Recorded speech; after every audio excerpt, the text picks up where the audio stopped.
रज़ा दफ्तर से थका हारा घर पहुंचता है और जैसे ही दरवाज़ा खोलने लगता है, सामने एक अजनबी औरत खड़ी देखकर चौंक जाता है।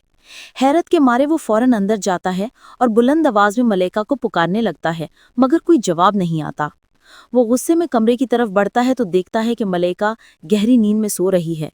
रज़ा झुंझलाकर चीख उठता है, मलेका, होश में आओ, आखिर ये क्या हो रहा है?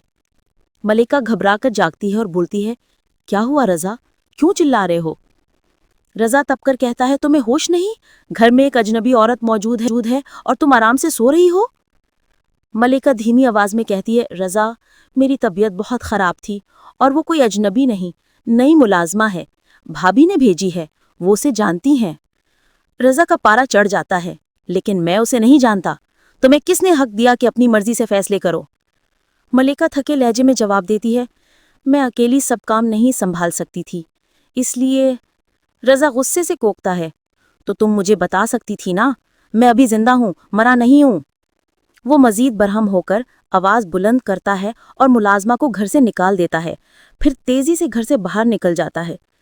मलिका के आंसू बहने लगते हैं और रोते रोते अचानक उसकी तबीयत बिगड़ने लगती है। चंद लम्हों में वो जमीन पर गिरकर बेहोश हो जाती है।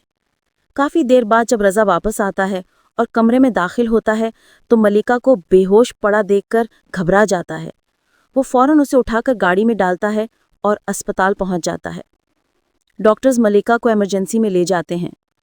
कुछ देर बाद डॉक्टर बाहर आती है और संजीदगी से कहती है, इन्हें शदीद ज़हनी दबाव रहा है, जिसकी वजह से इनका ब्लड प्रेशर खतरनाक हद तक बढ़ गया।